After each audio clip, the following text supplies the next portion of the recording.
ስሜ ቤቴላን ነው ይባላል። ሁለተኛ ዓመት ሰከንድ ሴሚስተር የፋርማሲ ተማሪ ነኝ።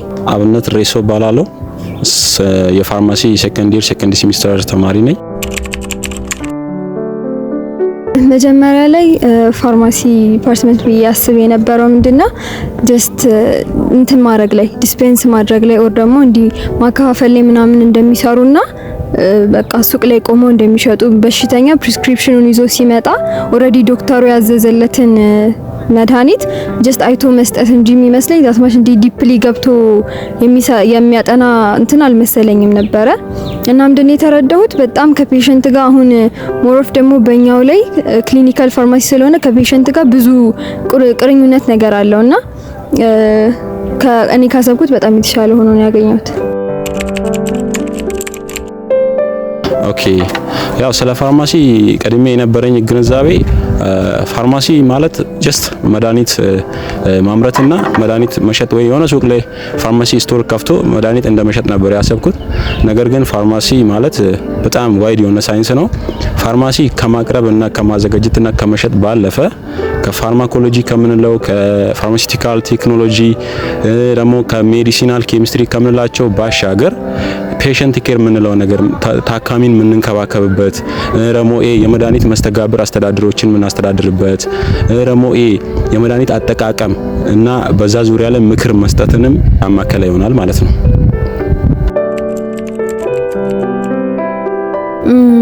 በሰዎች ላይ ያለ ሚስኮንሰፕሽን ያው እኔ መጀመሪያ እንደነበረብኝ ጀስት በቃ ሱቅ ላይ ቆሞ መሸጥ ልክ ማንኛውም የንግድ ሱቅ እንደሆነው በቃ ቆሞ መሸጥ ስለሆነ ብዙም እውቀት የማይፈልግ አይነት ነገር አድርገው የሚያስቡ ሰዎች አሉ። እና እሱ በጣም ትልቅ ስህተት ነው ማለት በጣም እውቀት ይፈልጋል፣ ትምህርት ማወቅ ምናምን ነገር ያስፈልጋልና ሁለተኛ ደግሞ ምንድነው ቀላል ትምህርት አድርገው ማንኛውም ሰው ሊያገኘው የሚችለው ነገር ምናምን እንደሆነ አድርገው ያስባሉና እሱ በጣም ትልቅ ስህተት ነው። እሱ መስተካከል አለበት። ኦኬ ያው አንዳንድ ሰዎች የተሳሳተ ግንዛቤ ይኖራቸዋል። ከዛም ውስጥ በጥቂቱ ብዬ ማስበው ነገር አብዛኛው ሰዎች የሚያስቡት ጀስት ፋርማሲ ማለት በቃ ፋርማሲ ተመርቆ ግራጁዌት ከተደረገ በኋላ ጀስት የሆነ ሱቅ ከፍቶ መድኃኒት ማዘዝና መሸጥ ላይ ብቻ ያተኮረ ነው ብሎ ነው የሚያስቡት። ይሄም ስህተት ነው። ምክንያቱም ፋርማሲስቶች ከመድኃኒት ከማዘዝ ፕሪስክራይብ ከማድረግ ባለፈ ፔሸንት ኬር ያደርጋሉ። እንዴት መጠቀም እንዳለባቸው ዘ ራይት ዶዝ እና ዘ ራይት ዌይ ኦፍ ዩዚንግ ዘ ሜዲኬሽን ፎሎ አፕ ያደርጋሉ።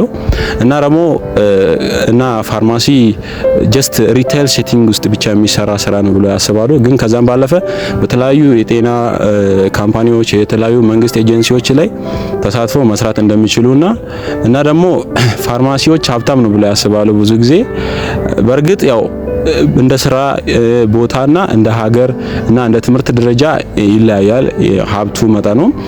በዛ ልክ ነው ማሰብ ያለባቸው ብዬ አስባለሁ። እና ደግሞ ይሄ ምን ነበረ ኢዚ ፕሮፌሽን ነው ብሎ ያስባሉ። እና አንዳንድ ሰዎች የሆነ ቀለል ያለ ዝም ብሎ ሳይንስ ነው ብሎ ጀስት መድኃኒት መሸምደድና መድኃኒት መሸጥ ነው ብሎ ያስባሉ። ግን ከዛም ባለፈ ሪሰርች ላይ ድራግ ዴቨሎፕመንት ላይ ኢቭን ራሱ ያንን ድራግ ዴቨሎፕ ለማድረግ በጣም በ10 አመታት የሚያክል እንኳን የሚቆጠር ጊዜ የሚፈጅ ነውና ኢዚ የሚባል ፕሮፌሽን አይደለም። እናም ከዚህም ባለፈ ፋርማሲ ያው ብዙ ሚስኮንሴፕሽኖች ይኖራሉ። ግን ያው እኔ ይኖራል ብዬ የተረዳሁት ይሄን ያክል ነው።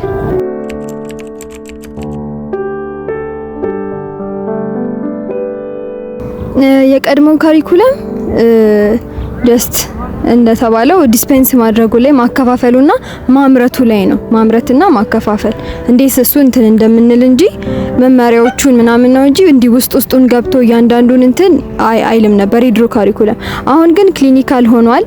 በጣም ጀስት እንደ ዶክተር አይነት ነገር ነው። እኛውን ስንማር በጣም በደንብ ውስጡንም እንዴት ሆኖ ድራግ ኢንትራክት አድርጎ እንዴት እንደሚያክም እንዴት ሆኖ ኢፌክቲቭ እንዲሆን ምናምን ነገር እሱንም ስለሚያሳይ በጣም ከድሮ ያሁኑ ሞር አሪፍ ነው እና ያሁኑ ሞር ሰፋ ያለ እንትን ነው ካሪኩለም ነው።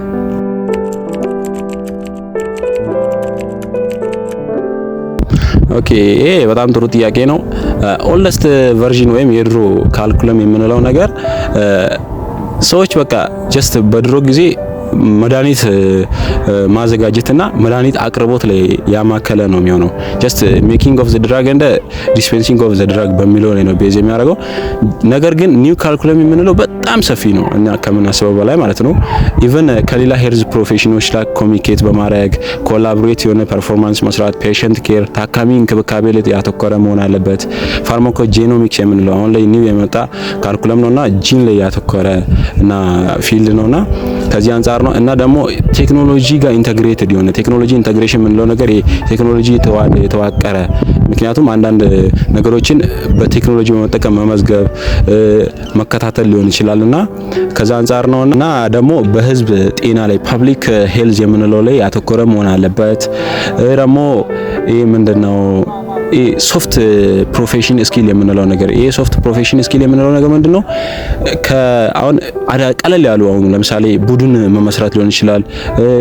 ፕሮብሌሞችን አንዳንድ ችግሮችን መፍትሄ መፈለግ ሊሆን ይችላል። መፍትሄ መፈለግ አንዳንድ አድሚኒስትሬሽን ላይ አሁን ለምሳሌ ምንድነው ቢዝነስ እንደ አድሚኒስትሬሽን ኪሎቶችን ማሳደግም ጭምር ላይ ያማከለ ነው ብዬ አስባለሁ።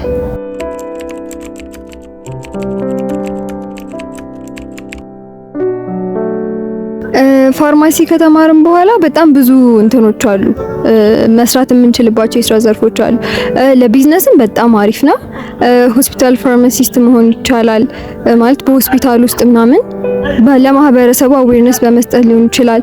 ኦር ደግሞ ክሊኒካል ፋርማሲስት አለ ማለት እንዴት አድርጎ መውሰድ እንደሚችል መመሪያዎቹን እያንዳንዱን ነገር እሱን እያስረዳን እሱ ክሊኒካል ፋርማሲስት አለ። እንደገና ኢንዱስትሪያል ኦር ደግሞ መድኃኒት ማምረት ላይ እሱ ላይ ደግሞ ሞሮፍ በጣም አሪፍ እንትን ነው።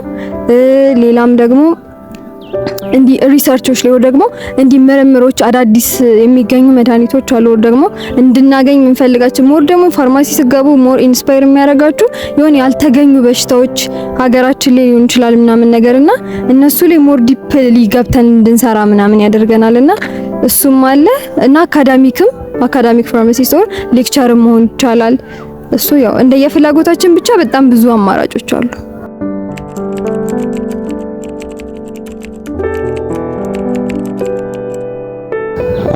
ብዙ ሰዎች የሚያስቡት ያው ፋርማሲ ጀስት የሆነ ኢኒሻል የሆነ ገንዘብ ያስፈልጋል የሆነ የራሱ የሆነ ፐብሊክ የሆነ ፋርማሲ መክፈት እንደሚችል አድርጎ ነው የሚያስበው። ከዛም ባለፈ የተለያዩ ኤንጂኦዎች ላይ የመንግስት ኤጀንሲዎች ላይ ገቨርንመንት ኤጀንሲ የምንለው ላይ እና ፐብሊክ ፋርማሲ የምንላቸው ላይ ፐብሊክ ሄልዝ ሴንተርስ ሆስፒታልስ ሜጀርሊ እዛ አካባቢ ተቀጥሮ የተለያዩ እና የተያያዙ የጤና ተቋማት ላይ መስራት ይችላሉ፣ መሳተፍ ይችላሉ። በኬሚስትሪ ፈተና ስንፈተን ነበረ ፈረስ ሴሚስተር ላይ። ከዛ ተኝቼ 8 ሰዓት ነበረ ፈተናው እንደነበረ ማስተውሶ ፈተናው 8 ሰዓት ነው ብዬ ስጠባበቅ እያለ ከዛ ልክ 7:40 አካባቢ እነቃለሁ ብዬ ታኘው። ልክ ስተኛ ከዛ ልክ 8 ሰዓት ሲደርስ ሲሄድ እነሱ ተፈትነው እየወጡ ነው። ከዛ መምህር ምናምን ሲጠይቅ ምናምን ፈታኙን አይቻልም ከተማሪ ተፈትኖ ከወጣ በኋላ ማስገባት አይቻልም ሲል ያው ፈተናው ሚስ አድርጊያለሁ። እስካሁን ራሱ አልተፈተንኩትም ያንን ፈተና ይቺ አጋጣሚነት ከዚህ ሌላ የለኝም።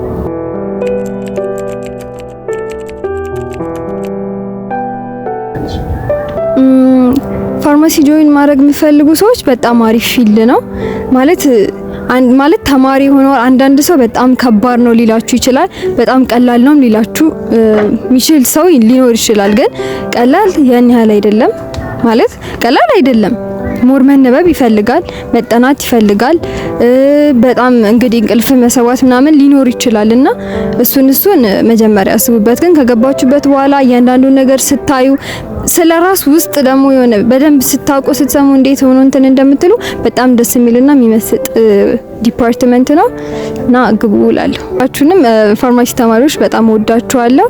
እንግዲህ ጨርሰን ደግሞ ለጥሩ ቦታ ፈጣሪ ያድርሰን።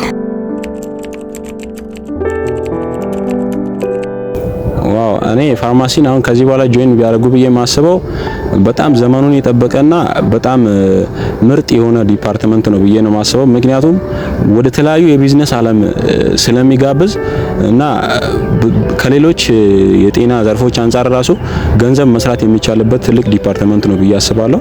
ምክንያቱም ኢቭን ተቀጥሮ ብቻ ሳይሆን ሳይቀጠር ራሱ በራሱ ከፍቶ የራሱን ቢዝነስ ማስፋፋት ይችላል።